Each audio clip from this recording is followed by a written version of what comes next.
Hello, everyone. So I know it's been a minute since I've done a Let It Go Wednesday. Hi, Timothy. So I'm just trying to get back into the hang of doing things. And I think I mentioned this a couple of videos ago. Like whenever I feel things are off, I'm going to make sure that I take care of that first before I show up here. Because if I can't give you guys my best, then I'm not going to give you anything at all. How was your day today? So like I said, like if everything's are off with me, it's like I'm gonna take a minute, get myself together, then I can come back and I can talk to you guys. And of course, I do plan on letting you guys in on everything that has been going on with me, like the past few months. So, but we're not there yet because it's still like a work in progress. But once I'm ready to share all of those things, I definitely will. But tonight, I wanted to talk to you guys about my experiences being overworked and underpaid. And I have some interesting stories, and some of you guys might be able to relate. Like I mentioned in the post that I made, like some of them are funny stories, and really all of them I can look back and laugh at them now. But at the time, it was not funny, like at all. It was not like actually being in the thick of it was not funny at all. But it's like I love the fact that I'm on the other side of it now and I can look back and I can see where I needed to grow, what needed to change with me. Because it wasn't necessarily those experiences that were problematic. It was me allowing myself to be in them. So I am going to look at the time. So we have one more minute. We're going to see if anybody else pops up and then we are going to get started.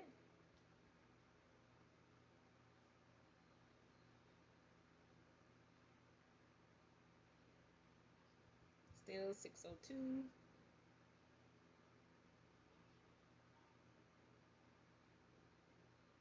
And if you see my shirt blowing, it's the fan.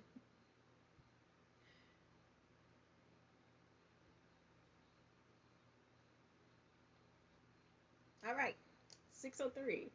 So I was wondering where I was even going to start this story because I have so many stories, but I wanted to focus on 2012. And I know to some people it's like, ooh, that was a long time ago. It was, even though sometimes it still doesn't feel like it was that long ago. It was. Next year to be 10 years ago. Wow. But in the spring of 2012, I was in my spring semester, my final year as an undergrad at LSU. So it was senior year, and I was trying to figure out what I was going to do regarding my plans after graduation. So I decided I was going to go to grad school. So with that, it was like, well, I would love to have my own apartment. So my focus became on finding ways to make more money so that I could afford to have an apartment, right? And my last job ended in the fall of 2011. It was a temporary job. So I got back out there on the hunt, and one of the opportunities that I came across was a marketing internship. Now, the internship itself, I do not have an issue with because that was one of my first experiences working with copy and advertising and event planning. So I have no complaints there. But the simple fact that I accepted the position and I didn't really want it. And let me tell you guys why. So, in the ad in the paper, and I know this might sound dated too, because a lot of people do things strictly online now. So, in a newspaper ad, it did not specify that this was unpaid. And I did not find that out until I showed up at the interview. And of course, I did like the environment that I was in, but it was something about hearing that it wasn't a paid opportunity. It's like all of my spirits just like left. It was like I was so excited, and it was like, But because the person who interviewed me liked me so much, and I was such a people pleaser, I just could not tell her no. I could not. So I agreed to commit 5 hours of my life every single week that whole year. I don't know. Did I do this in 2011 or did I start in 2012? I don't know. But it was either for the year or for the semester that I dedicated 5 hours a week every single week. And when I tell you guys, it was so hard to make myself get up in the mornings and do that because that was the first thing that I would do every single morning. And keep in mind, I still have a full course load And I have all these other things going on. I was in organizations at the time, and I was just tired. And I remember one morning just waking up, and I was like, I can't do it. I can't go. And we had a system to where if you miss, like you would get points deducted, so kind of like a demerit. And I was like, look, I just got to take one for the team.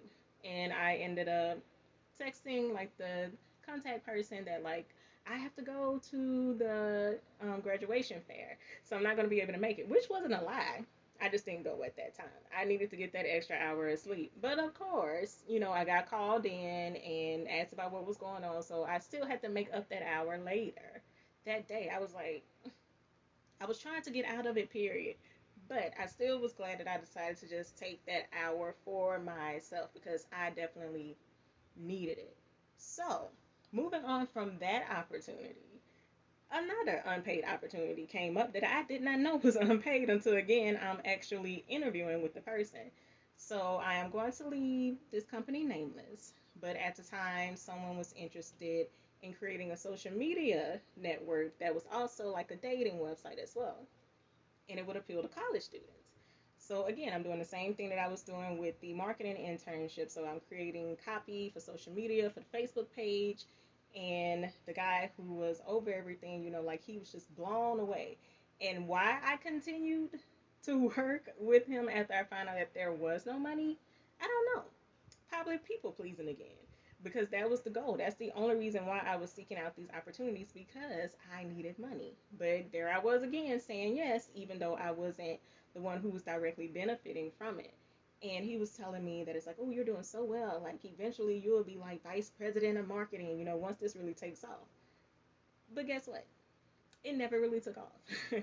There wasn't that much engagement with the website and even the people who signed up for it. Like, it wasn't even enough people to create a pool of people to where you can have that interaction that he was looking for. So it just fills it out. And I don't even know if we even had a formal conversation to say that it's like, okay, so this wasn't what I expected and it's no longer working. I remember reaching out to him and asking, like, so what's going on? But he had moved on to something else. So yet again, here is something where it wasn't necessarily a direct benefit to me, and it was something that I agreed to. Now, this is still 2012.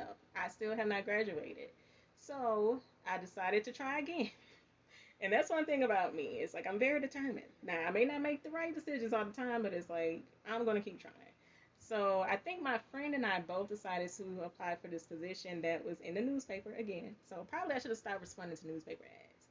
But we both decided to apply, and the first red flag was that we needed to fax our resume. Because at that time, a lot of people were uploading, emailing, so why do we have to fax? And I was like, maybe they're just not up to date.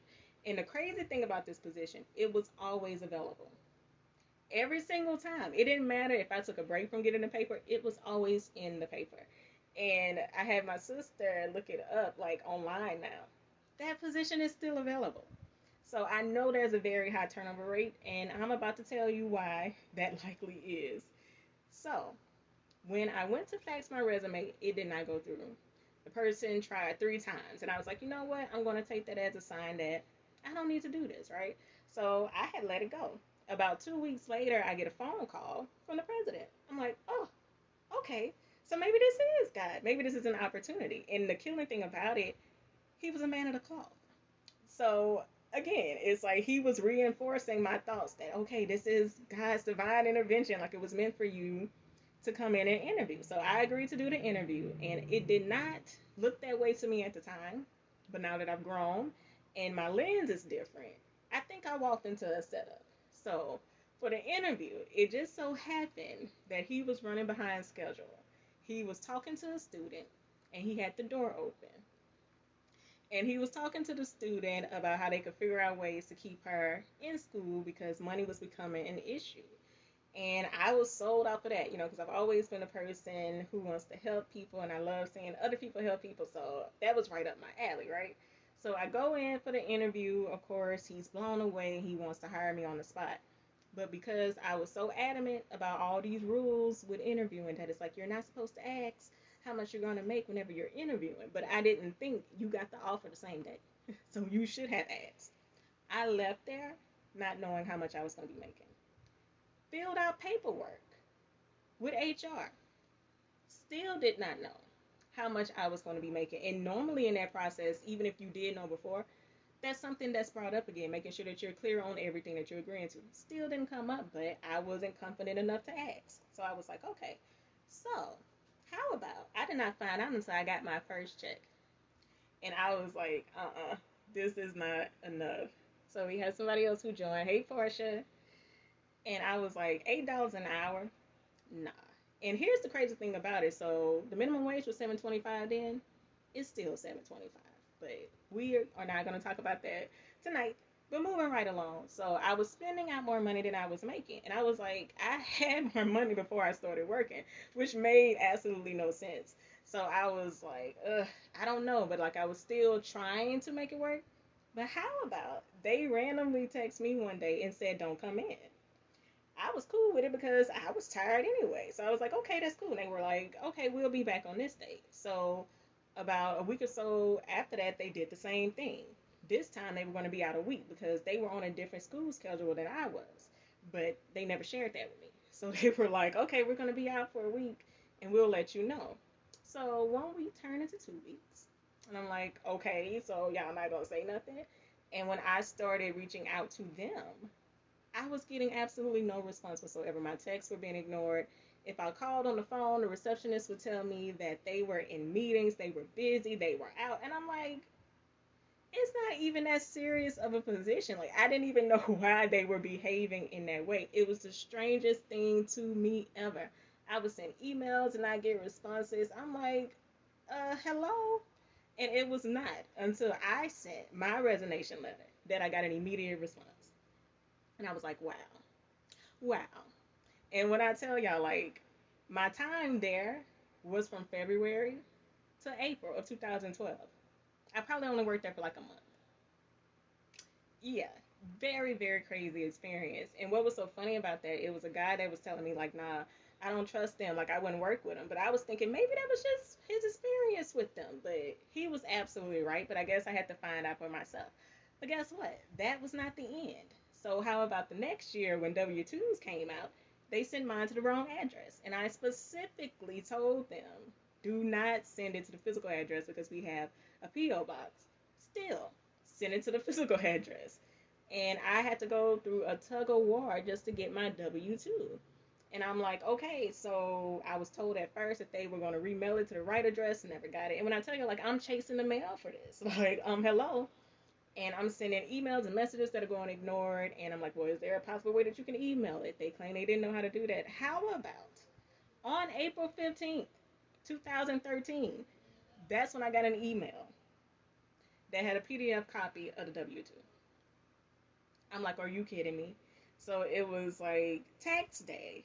I had to scramble and go and get my taxes done. And when I tell y'all, like, I was so irritated because I'm a person who loves to do things early. I like to beat the crowd. I don't want to be there waiting in long lines. So, oh my God, when I tell y'all, like, my anxiety was at an all-time high. But instead of getting mad, I was like, at least I'm done with them. That's it. At least I'm done.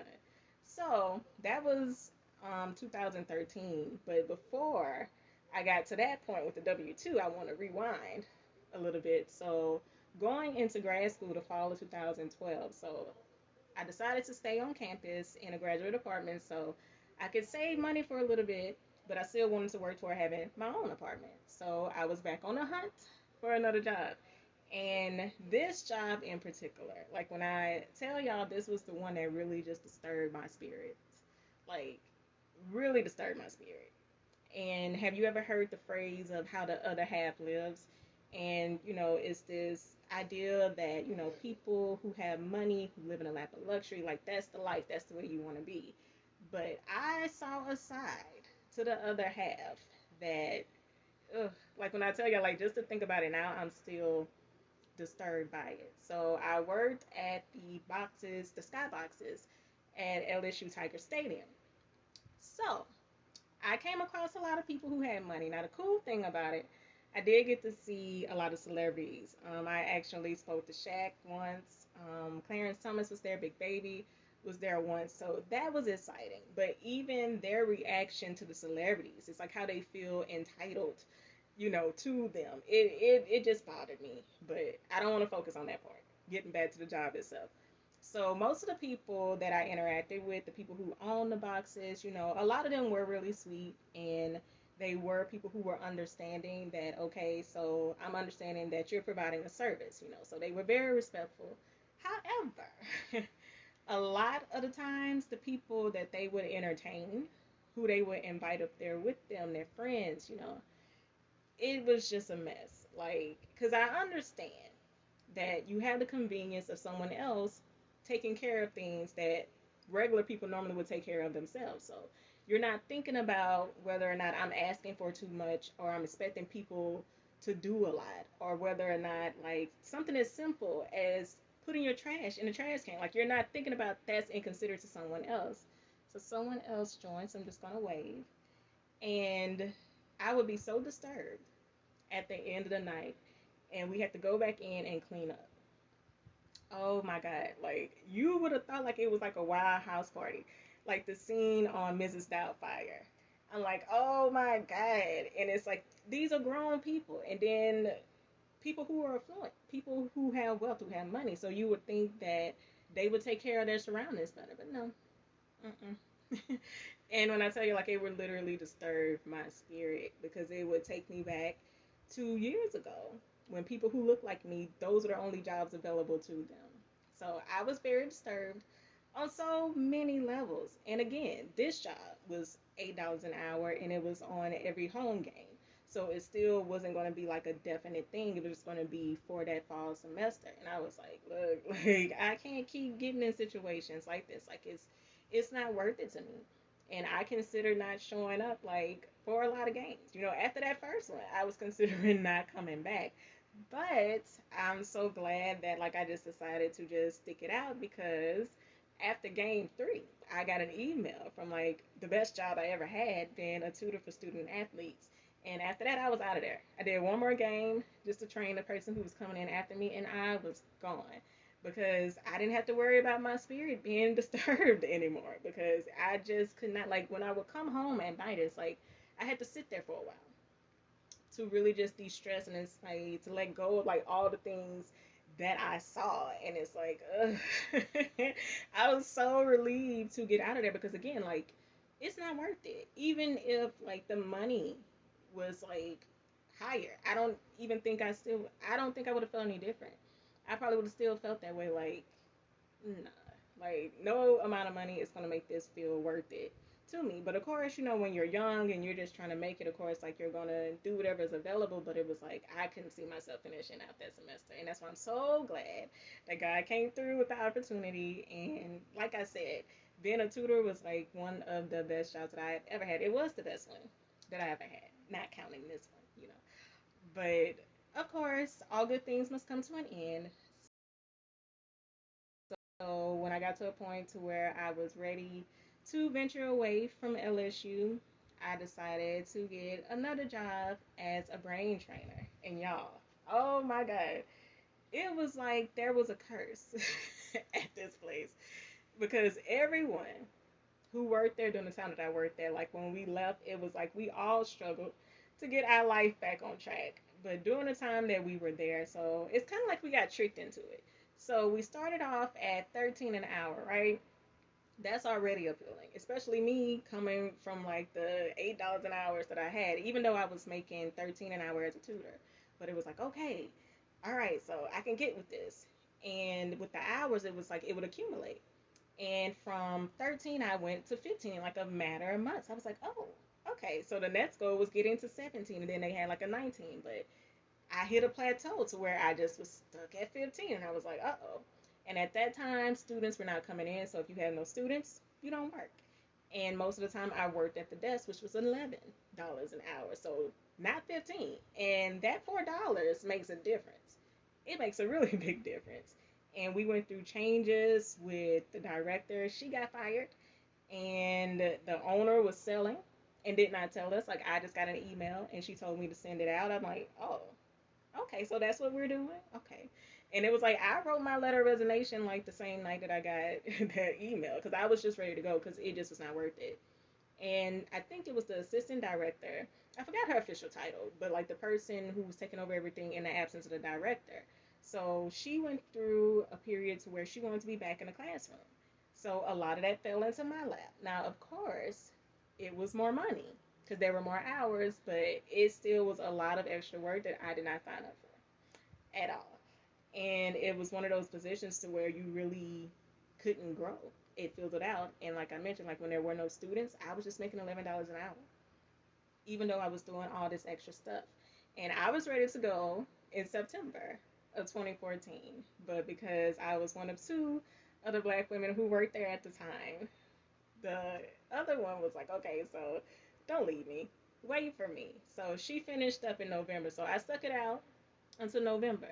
And then once I was gone, I was gone. And y'all, my last check was half of what I usually made. And here's the kicker, we only got paid once a month. Once a month. So there were a lot of days to where payday would run really close to the cutoff for rent, and it's like, oh Lord, please let it come through. And it's like I'm up like 2 o'clock in the morning trying to see if deposit has hit, because like I said, like it was hitting very close, and it was a very very crazy time. And again, like I didn't really see the immediate value of it. And it's like, why am I like still here? And of course, you think, well, it is a job, so I would, still be getting paid, but it's like, uh-uh. It was just like the job before. It's like I feel like I'm going to be spending out more than I'm making. And that doesn't make sense.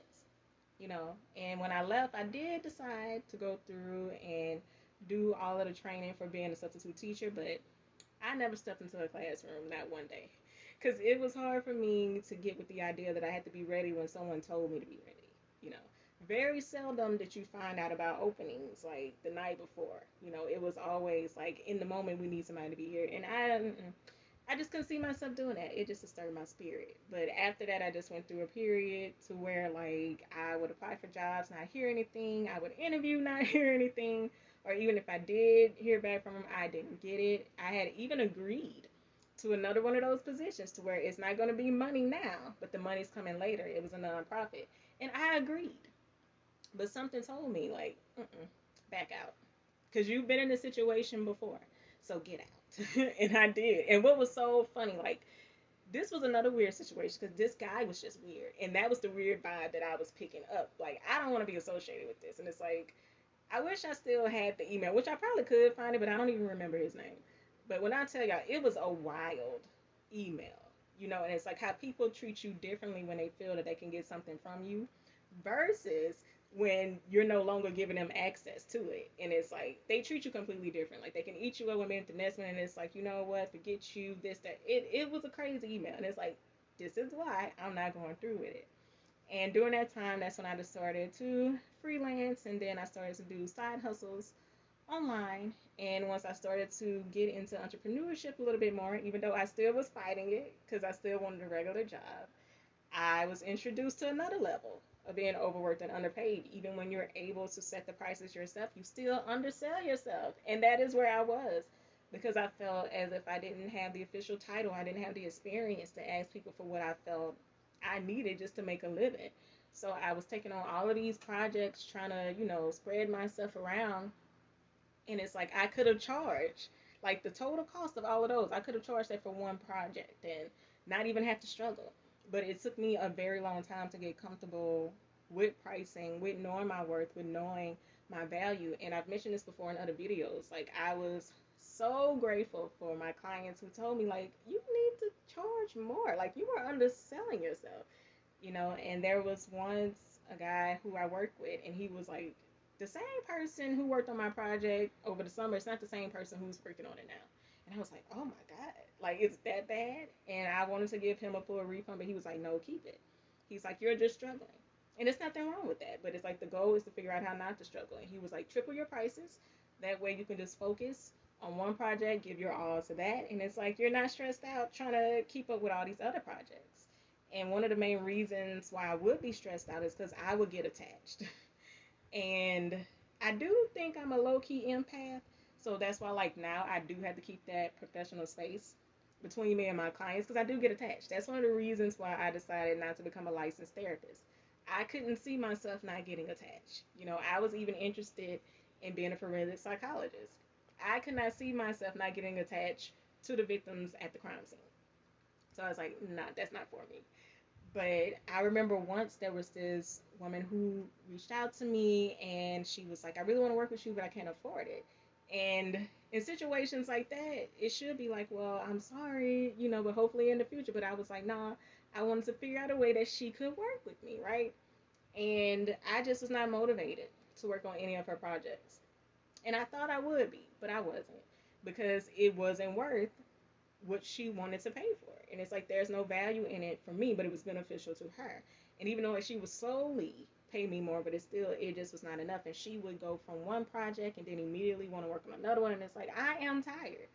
And if you've ever heard me mention the scenario where like I was just sitting on the floor trying to get myself together, it was trying to work on her project because I just could not get my thoughts to flow. I could not get myself together, and it's like I cannot keep doing this. And the last project that she wanted me to work on, I tried to work on it. When I tell y'all I really tried, I tried, but I just couldn't make it work. I just couldn't, and it's like it took me a long time to tell her that I couldn't either, because it was like I saw that as defeat. Me telling her I couldn't work on it, but it was like you're still not working on it, so you're gonna have to do something. But once I was able to really start working on myself, building my own confidence, realizing that I still had a lot of insecurities that I was dealing with. That's why I didn't see myself as valuable, as worthy. That's the reason why I was allowing people to just pay me pennies, basically, because that's the energy that I was putting out. Like, that's what I'm worth, so give that to me. Which is why I will continue to say this. Like, I'm so grateful for the people who saw my work, who saw my value, and told me I needed to realize it too. So once I was able to tell her I wasn't able to work on the project, when I tell y'all, like a big weight lifted off my shoulders, it's like I felt like I could fly. I felt so free because I realized like I chose myself in that moment. And I wasn't worried about how she was going to fare out, how she was going to get it done. It was like, no. And I got so comfortable with telling people no, because I've had so many people try to haggle the price to try to get it where they want it. No, it is what it is, and if we can't work, that's fine. Like I'm not gonna push the issue. And I remember it was someone that I had worked with before, and the last time I had worked with him, my prices were lower, and he was like, "Well, how about you give all your new clients new prices and give your old clients the old prices?" That is not how this works either. Because the goal is for me to be able to make a living, not to make it to where it is convenient for you. And it's like if we're able to work together, yes, we can. But if we can't, we just can't. And that's just that. Like it's really like no hard feelings. It's just business. It's not personal. And even though, sometimes I still come across that, I know how to handle it now. Because I was seeking validation from people. It's like knowing that people saw what I did as important to them. It's like I would still try to show up and still try to give them 100%. And once you get stuck on trying to do things perfectly, you get caught in that. And whenever you feel you can't do it perfectly, that's when the anxiety comes. That's when the procrastination shows up. And it's like, I just don't know. And for me, like, it would turn into depressive episodes because it's like, I'm not producing and I don't know how to make myself produce. But once I was able to dig deep and find out where all of that was coming from, I was able to get rid of that. And in 2020, that's when I upped my prices. And I have not had that issue since. And I am working on increasing them again, and I'm going to continue to do that. And when I tell y'all, like, I feel so much better. Now, of course, the day to day, running a business like that can get stressful, but I'm not at the point to where it just feels like this dark cloud is over me because once upon a time it felt like that. To where like I was never going to get out of where I was never going to have enough money for anything. And you have to be careful what you speak over yourself because if you believe that, that is definitely what will happen. But once I started believing that I was worth what I was asking for, when I started thinking that I am going to have more, I am going to be able to do more, that's when everything was able to start happening. So, I can honestly say that I have let go of being overworked and underpaid, and I will never, ever, ever, ever, ever be overworked and underpaid ever again. And even now, with how many hours I work, like I can get so much more done in less time because I'm not sitting there like rethinking life. Like, did I charge enough or should I ask for more? I don't have those thoughts anymore. So I can focus on what I'm doing, get it done, and still have time for myself.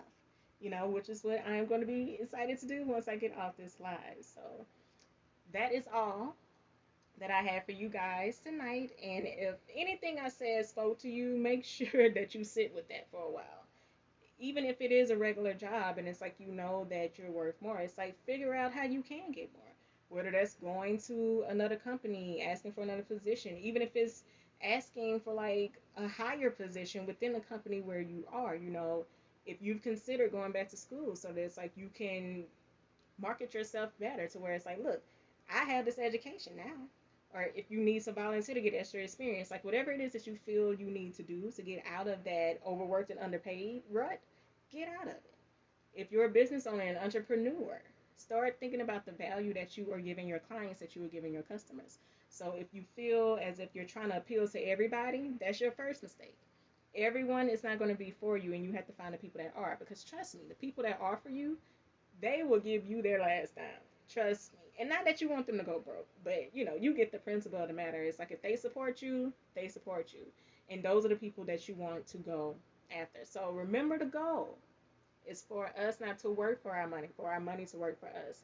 And you can't do that if you are overworked and underpaid. So again, like I said, I hope that what I said tonight spoke to you guys. I hope you enjoyed my crazy stories.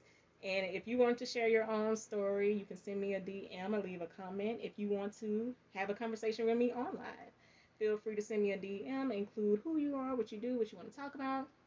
And as always, you can go to the link in the bio to check out my recent podcast interview where I talked about some of these things. And you can also go to the website, you can browse around, you can book with me, and I recently increased my prices for my one-on-one sessions. So you can go ahead and check those out, and they're more like a package now. So you get more bang for your buck. And if you are interested in writing a book, but you're not sure of how, you're worried about how you're going to pay for it, what's the process, don't worry, I got you covered. Make sure you go download How to Write a Book Without Breaking the Bank. And also, let me know if you want to be tagged or if you want me to message you whenever I start the pre-orders for my new ebook, The Key to Accountability: How to Hold Yourself and Others Accountable. So all you have to do is write accountability in the comments or in a DM that you send me, and I will put you on the list. And as always, I thank you guys for tuning in with me, and I hope that you guys keep up with me. So next week is going to be an off week for lives. So hopefully I will be back in 2 weeks on Add Masterpieces Writing with Pick My Brain.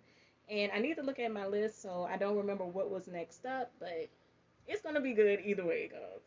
So I hope that you guys enjoyed the live tonight, and I hope that you have a lovely evening, a great rest of the week, and take care of yourselves and make sure that you love on yourselves. Make sure that you know your worth and add tax. I absolutely love saying those posts. So again, take care, be well, and I will see you guys soon. Bye.